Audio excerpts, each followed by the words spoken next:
Walton smart fridge presents TVS ইনসাইটে আপনাদের সবাইকে স্বাগত জানাচ্ছি। আমি আবুল কাশেম।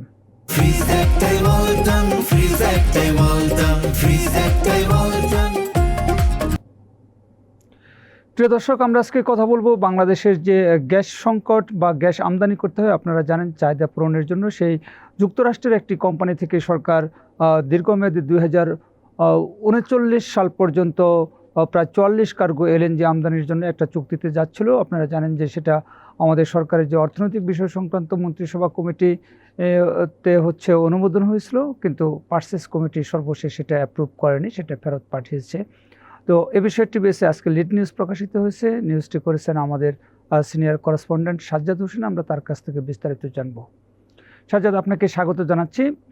আজকে আপনার যে লিড নিউজটা, যে হলো আমেরিকান কোম্পানি থেকে এই 2026 থেকে শুরু করে একটা দীর্ঘমেয়াদী এলএনজি আমদানির একটা উদ্যোগ নিয়েছিল, যেটা ইকোনমিক অ্যাফেয়ার্স কমিটি অ্যাপ্রুভ করছে, কিন্তু গত 7 তারিখে পার্সেস কমিটি সেটা জ্বালানি বিভাগে ফেরত পাঠিয়েছে অ্যাপ্রুভ না করে। তো এটার আসলে কারণটা কি, এবং এই কোম্পানি থেকে কোন বছর কি পরিমাণ এলএনজি বাংলাদেশে আনার কথা ছিল? আমি ডিসকাশনটা শুরু করার আগে একটু স্মল কারেকশনটা দিয়ে দিই। সেটা হচ্ছে 78টা কার্গো আনবে, 44টা না, আই বিলিভ এটা। তো যে আপনার প্রশ্নে আসে, সেটা হচ্ছে আপনি জানেন বাংলাদেশে একটা এনার্জি ক্রাইসিস আগে থেকেই ছিল। এখন এই এনার্জি ক্রাইসিসটা নতুন করে আরও বেশি আপনার এক্সাসারবেট করেছে, এটা আরও বেশি ভয়ানক আকার ধারণ করেছে। এর পিছনে কারণ হচ্ছে আমাদের লোকাল প্রোডাকশন কমে গিয়েছে, এবং অন টপ অফ দ্যাট আপনি জানেন আমাদের এলএনজি, আমরা যে এলএনজি নিয়ে আসি, লিকুইফাইড ন্যাচারাল গ্যাস, এর সবচেয়ে বড় সাপ্লায়ার হচ্ছে কাতার এনার্জি। কাতার এনার্জি আমরা রিপোর্ট করেছি, কাতার এনার্জি রিসেন্টলি একটা চিঠি দিয়ে পেট্রো বাংলাকে জানিয়ে দিয়েছে তারা আজ থেকে 2026 থেকে next 5 years, minimum next 5 years তারা তাদের যে কমিটমেন্ট যেটা ছিল, তার ওই কমিটমেন্টে 50% তারা এলএনজি দিতে পারবে। তো এই প্রেক্ষিতে বাংলাদেশে আমাদের যারা এনার্জি ডিভিশনের যারা পলিসি মেকার আছে, স্বাভাবিকভাবে তারা অন্যান্য সোর্স থেকে এলএনজি আনতে চাইবে আমাদের লোকাল ডিমান্ড মিট করার জন্য। As a part of that process একটা প্রক্রিয়া শুরু হয়েছিল, সেটা হচ্ছে ইউএস একটা কমোডিটি ট্রেডার গানবর কোম্পানিটার নাম, যেখান থেকে আমরা স্পটে তারা প্রচুর সাপ্লাই দেয় গানবর। ওইটা হচ্ছে তাদের এই প্রপোজালটা হচ্ছে বিভিন্ন আপনার এনার্জি ডিভিশন আসছে, সেটা পেট্রো বাংলা হয়ে ফাইনালি সেটা আপনার গিয়েছে হচ্ছে ক্যাবিনেট কমিটি অন ইকোনমিক অ্যাফেয়ার্সে। ওখানে ইন প্রিন্সিপাল আপনার অ্যাপ্রুভাল পেয়েছে। তো ওইটা হচ্ছে প্রাইমারি একটা স্টেজ। ওই in principal on the basis of the in principal approval সেটা চলে আসছে আবার হচ্ছে এগ্রিমেন্টটা ঠিকঠাক করার জন্য কিভাবে কোন আপনার মোডাস অপারেন্ডিটা কি হবে, কোন সালে কত এলএনজি কার্গো আনবে, তারপর হচ্ছে প্রাইসটা পার এমএমবিটিইউ কত হবে, এই বিষয়গুলো ডিটারমাইন করে দুইটা পক্ষ পেট্রো বাংলা এবং হচ্ছে গানবর তারা একটা প্রপোজাল ফাইনালি একটা প্লেস করেছে গত 7ই August economic affairs committee on government purchase. ওখানে দেখা গেলো যে যারা এই প্রসেসে যারা যুক্ত ছিল, ওখানে ওনাদের কাছে মনে হয়েছে, ইনফ্যাক্ট ইট ইজ নট, এটা মনে হওয়া না, ওখানে যে প্রাইসটা আসলে দুই পক্ষ এগ্রি করেছে, প্রাইসটা ইউজুয়ালি আমরা অতীতে যাদের সাথে লং টার্মে আমরা চুক্তি করেছি, আপনি জানেন এই চুক্তিটা 13 বছরের জন্য ছিল। তো এটা লং টার্ম একটা এগ্রিমেন্ট, শর্ট টার্মও না। শর্ট টার্ম ইউজুয়ালি হচ্ছে 3 থেকে 5 বছর, লং টার্ম ইউজুয়ালি হচ্ছে মোর দ্যান 10 ইয়ার্স। তো এটা 13 বছরে। তো প্রিভিয়াস এগ্রিমেন্টগুলোর সাথে যদি আপনি কম্পেয়ার করেন, দেখা গেলো যে এই প্রপোজড যেই আপনার সেল পারচেস এগ্রিমেন্ট, এসপিএ বলা হয় এলএনজি পারচেসের ক্ষেত্রে, এই এগ্রিমেন্টে বেশ এটা টু মাচ হায়ার। তো স্বাভাবিকভাবে ওটা আপনার economic committee on government purchase থেকে সেটা ফেরত পাঠিয়ে দিয়েছে। এখন হচ্ছে পেট্রো বাংলা এবং হচ্ছে গানবর তারা রিনেগোশিয়েট করবে এটার ফিউচারটা কি হতে পারে। এখানে আমি একটু আপনার কাছে জানতে চাই যে বাংলাদেশের তো ওমান এবং কাতারের সাথে একটা লং টার্ম চুক্তি রয়েছে, রাইট, এবং যুক্তরাষ্ট্রের সাথে আমাদের যে বাণিজ্য চুক্তি ইউনিট সরকার করেছে তার আন্ডারেই কিন্তু এই এলএনজি চুক্তিটা হচ্ছিল। তো এখানে আমেরিকান কোম্পানি কেন এত বেশি দাম চাচ্ছে বাংলাদেশের কাছে? হ্যাঁ, এখানে আসলে আমেরিকান কোম্পানি আমি ওইভাবে যদি ক্যারেক্টারাইজ করি, তাহলে হচ্ছে একটু ভিউয়াররা একটু আপনার মিসগাইডেড হতে পারে। কারণ আপনি জানেন এই যে ইরান ওয়ার যুদ্ধের পর সারা বিশ্বে, বিশেষ করে আপনি যদি দেখেন কাতার এনার্জি, তাদের যে রাস লাফান যে ইন্ডাস্ট্রিয়াল পার্ক আছে, যেখান থেকে বিশ্বের আপনার 20% এলএনজি তারা সাপ্লাই দেয়, এবং মোস্ট অফ দিয়ার LNG supply actually comes to Asia and south Asian market. ওখানে আপনার এই যে যুদ্ধের বাই প্রোডাক্ট হিসেবে তাদের অনেকগুলো এলএনজি ইনফ্রাস্ট্রাকচার ক্ষতিগ্রস্ত হয়েছে। এর ফলশ্রুতিতে কাতার আমাদেরকে জানিয়েছে তারা 50% দিতে পারবে নেক্সট 5 ইয়ার্সে। ওই সুযোগটা নিচ্ছে হচ্ছে এখন যারা এলএনজি ট্রেডার, তারা একত হচ্ছে আপনি যদি দেখেন স্ট্রেট অফ হরমুজ আপনার বন্ধ থাকার কারণে এলএনজি সাপ্লাই ইউজুয়ালি ডিসরাপ্টেড। এখন যে ভোলাটাইল একটা এলএনজি মার্কেট, আপনি চাইলেও আপনি অন্য জায়গা থেকে এলএনজি আনতে পারছেন না। এই সুযোগটাকে কেন্দ্র করে গানবোর্ড হচ্ছে হায়ার প্রাইস অফার করেছে। এখন বাংলাদেশ কিন্তু গানবোর্ড ছাড়াও বিশ্বের বিভিন্ন দেশকে চিঠি লিখেছে, অতীতে আমরা সেগুলো রিপোর্ট করেছি, ওখান থেকে তারা সুযোগ আপনার তেমন একটা রেসপন্স পায় না। সবাই বলে আমরা স্পটে দিতে পারবো, আমরা লং টার্ম এগ্রিমেন্টে যেতে পারবো, সেটা হচ্ছে আরও 2-3 বছর পর।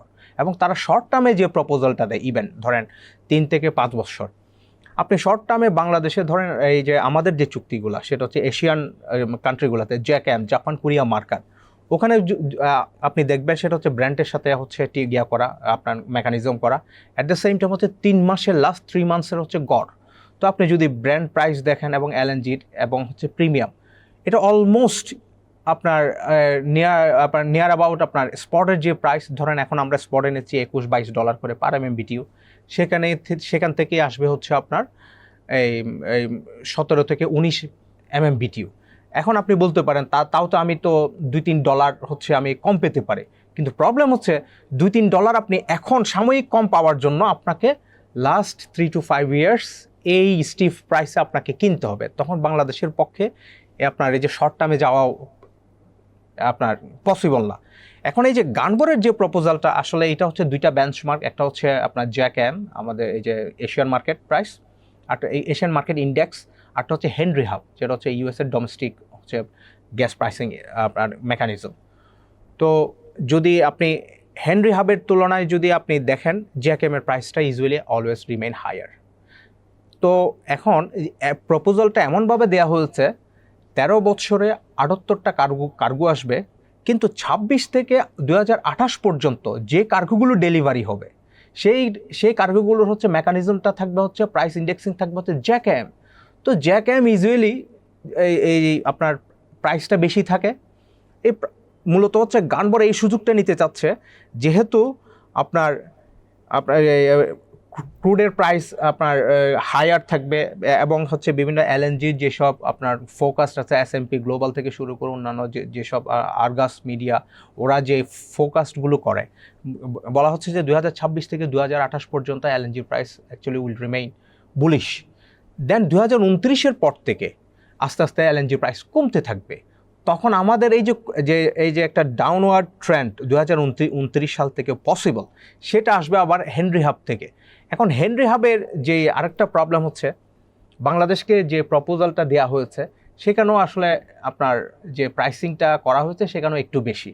ইউজুয়ালি আমরা আমাদের স্টোরিতে মেনশন করেছি, সেটা হচ্ছে আপনার ইন্ডিয়ান 2টা স্টেট ওন কোম্পানি, তারা 2024 এবং 2025 সালে 2টা চুক্তি করেছে। একটা হচ্ছে কাতার এনার্জির সাথে, একটা হচ্ছে শেলের সাথে, টোটাল এনার্জি, একটা হচ্ছে কাতার এনার্জি, একটা হচ্ছে আপনার টোটাল এনার্জির সাথে। ওখানে যদি দেখবেন, যেমন আমাদের এখানে হেনরি হাবে হচ্ছে 121% প্লাস প্রিমিয়াম হিসেবে $5.2, সেটা হচ্ছে প্রিমিয়াম প্রপোজ করেছে, যেটা ফাইনালাইজ করেছে। প্রপোজালটা ছিল যদি $122 হচ্ছে হেনরি হাবের, প্লাস হচ্ছে $5.35। তো কিন্তু ইন্ডিয়ার যে চুক্তিটা সেটা আমরা অ্যানালাইসিস করে দেখলাম, সেখানে হচ্ছে 115 হেনরি হাবের যে পার্সেন্টেজ, আর হচ্ছে $5। তো এখন ওই চুক্তিগুলো হয়েছে আসলে তখন তো ইরান ওয়ার ছিল না। এই ইরান ওয়ারের কারণে সারা বিশ্বে এনার্জি ল্যান্ডস্কেপে বিশাল একটা পরিবর্তন আসছে, কোয়াইট একটা আনসার্টেন একটা সিচুয়েশন। আপনি যেটা বলছিলেন যে ইরান ওয়ার তো আসলে এই 15 বছর ধরে চলবে না, বা 13 বছর চলবে না এক্স্যাক্টলি এটা, এবং এই যুদ্ধটা কিন্তু এখন মোটামুটি একটা স্থিমিত পর্যায়ে আসছে। হরমুজ নিয়ে ইরান এবং ওমানের মধ্যে চুক্তি হয়েছে, আমেরিকার সাথে একটা নেগোসিয়েশন হচ্ছে, কিন্তু এই যে একটা লং টার্ম এগ্রিমেন্টে সাধারণত তো হচ্ছে দাম একটু কমই থাকে, সেখানে তারা যে বেশি দাম যেটা নেগোসিয়েশন করে ঠিক করছে, এটা কি আসলে আমাদের নেগোসিয়েশনের দক্ষতার অভাব নাকি আসলে আমেরিকানরা সুযোগ নিতে চেয়েছে? এটা আসলে নেগোসিয়েশনের দক্ষতার অভাব না, টু বি অনেস্ট। এটা আমি যদি বলি, এটা তাদের প্রতি ইনজাস্টিস করা হবে। এটা হচ্ছে মূলত হচ্ছে মার্কেট সিচুয়েশন। আমাদের এখানে প্রথমত হচ্ছে কোনো কোম্পানি লং টার্মে আসতে চাচ্ছে না।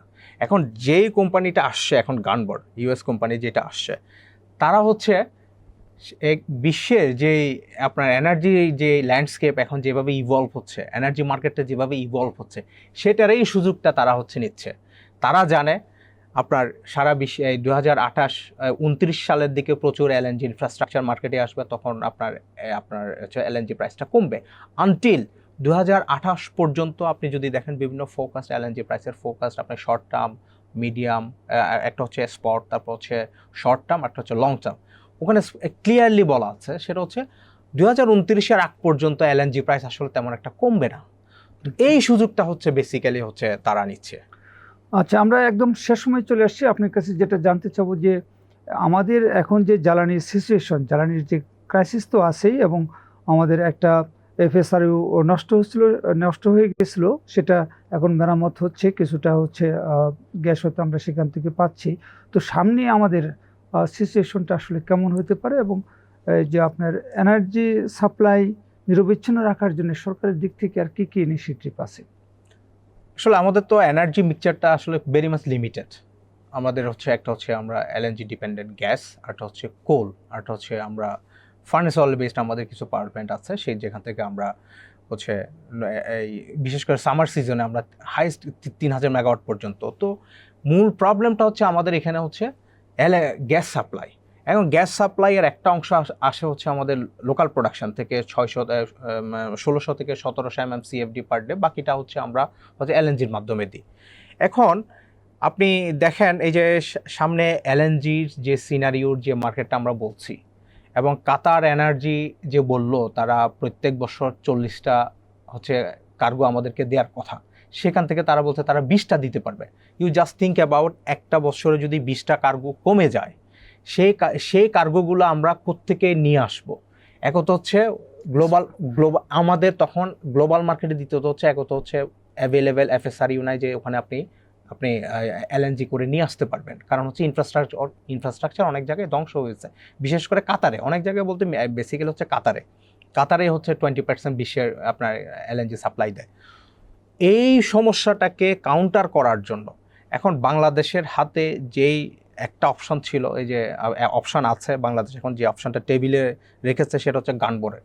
এখন গানবোর্ডের যে প্রপোজালটা, এটা হচ্ছে ধরেন এখনকার পার্সপেক্টিভে মনে হচ্ছে যে না, আমার এখন যেহেতু নিড আছে, সরকার একটু হচ্ছে করতেছে, কিন্তু ইন দ্য লং রানে যখন আপনার এলএনজি প্রাইসটা কমে যাবে, তখন এই যে premium high, at the same time হেনরি হাবি আমি যেটা বলছিলাম আপনার 121, তারা যেটা economic affairs on cabinet government পার্সেসে নিয়ে গেছে আপনার 7ই অগাস্টে, তখন এটা আমাদের জন্য এক প্রকার আসলে গলার কাটা হয়ে যাবে। তখন দেখা যাবে এলএনজি প্রাইস, তখন হেনরি হাবের আপনার পার্সেন্টেজ চলে যাবে 115, আপনার প্রিমিয়াম চলে যাবে আপনার $4 থেকে $4.5। এখন বাংলাদেশের হাতে আসলে অপশন নাই, হয়তো আপনাকে এই ধরনের চুক্তি করতে হবে এখন একটু প্রিমিয়াম এবং হচ্ছে যে পার্সেন্টেজ, বিভিন্ন পার্সেন্টেজ বেশি হায়ার পার্সেন্টেজ দিয়ে, আর আদারওয়াইজ হচ্ছে আরেকটা অপশন হচ্ছে আপনাকে কন্টিনিউয়াসলি হচ্ছে স্পট থেকে কিনবেন। এখন স্পট থেকে আপনি কতক্ষণ অ্যাফোর্ড করতে পারবেন? যেমন এই যে গতকাল আমি দেখলাম $21 উপরে পার MMBTU। এখন জ্যাকএম থেকেও যদি ধরেন আমি for the sake of argument ধরে নিলাম যে এই চুক্তিটা এইভাবেই করলো, যে জ্যাকএম প্লাস হচ্ছে $0.875 হচ্ছে প্রিমিয়াম, তাও তো আপনার হচ্ছে যে আপনার স্পটের যে প্রাইস মোর দেন $21 চেয়েও এটা আপনি $17 থেকে $19 ভিতর পাবেন। একটু রিলেটিভলি আপনি একটু ব্রেথিং স্পেস পাবেন। এখন এনার্জি সিনারিওটা আসলে লার্জলি ডিপেন্ডস অন আমরা কি পরিমাণ এলএনজি কিনতে পারছি এটার উপর। অ্যাট দ্য সেম টাইম হচ্ছে আমাদের যদি আপনি যদি ট্রেডিশনাল যে আমরা ফুয়েল অয়েল যেগুলি ইউজ করি, ওখানে কোনো সমস্যা নেই, কারণ হচ্ছে সরকার এখন অলমোস্ট হচ্ছে মার্কেট প্রাইসে জনগণের কাছে দিচ্ছে আপনার ফুয়েল, বিশেষ করে অকটেন পেট্রোল, এগুলো ডিজেলে সামান্য কিছু ভর্তুকি আছে, আপনি যা জানেন হাই ব্যাটের কারণে সেখানে হচ্ছে তেমন একটা পেট্রোলে তো সরকার প্রফিট করতেছে। হ্যাঁ, ইনফ্যাক্ট প্রফিটে করতেছে। তো তো ওখানে আমাদের ফুয়েল অয়েল নিয়ে প্রবলেম নেই, আমাদের যে প্রবলেমটা হচ্ছে এনার্জি যে সমস্যাটা আসবে সেটা হচ্ছে যেটা সবচেয়ে ভোগাবে ইন্ডাস্ট্রি থেকে শুরু করে আমাদের পাওয়ার জেনারেশন। আমাদের 12,000 মেগাওয়াট হচ্ছে গ্যাস ফায়ার্ড পাওয়ার প্ল্যান্ট, আমরা ওখান থেকে 6,000 মেগাওয়াট পর্যন্ত পারি না। আপনার 6,000 মেগাওয়াট উৎপাদন করতে পারে না। 6,000 মেগাওয়াট উৎপাদন করতে হচ্ছে 1050 MMCFD গ্যাস লাগবে। অন অ্যান অ্যাভারেজ আমাদের গ্যাস সাপ্লাই থাকে 900 থেকে 1000 আপনার রিয়ালি উঠে। তো এইগুলো এখন কোনো কিছুই প্রেডিক্ট করার আপনার মতো অবস্থায় নাই। Largely depends on how we can actually funnel money to import LNG। এটার উপরেই হচ্ছে লার্জলি ডিপেন্ড করবে আমাদের এনার্জি সিনারিওটা। ধন্যবাদ আপনাকে। প্রিয় দর্শক, আমরা সাজ্জাদ হোসেনের কাছ থেকে বিস্তারিত জানলাম যে আমাদের এলএনজির সিচুয়েশন কি, সরকার কিভাবে এলএনজির চাহিদা মেটানোর জন্য চেষ্টা করছে বা চুক্তি করার চেষ্টা করছে, এবং এই চুক্তিটা আমাদের জন্য কতটা লাভজনক বা কতটা ক্ষতিকর হতে পারে সাজ্জাদ বিস্তারিত বলেছেন। তো আমরা আশা করব যে সরকার দেশের স্বার্থ রক্ষা করেই হচ্ছে জ্বালানির চাহিদা মেটানোর জন্য সর্বোচ্চ চেষ্টা করবে, এবং আমাদের আসলে জ্বালানি না থাকলে অর্থনীতির কোনো কিছুই ঠিকমতো চলে না, সেটা সরকারও বুঝি, আমরা সবাই বুঝি। তো যাই হোক, আমাদের শো যদি আপনাদের ভালো লাগে আপনারা লাইক করবেন, শেয়ার করবেন। সবাইকে ধন্যবাদ।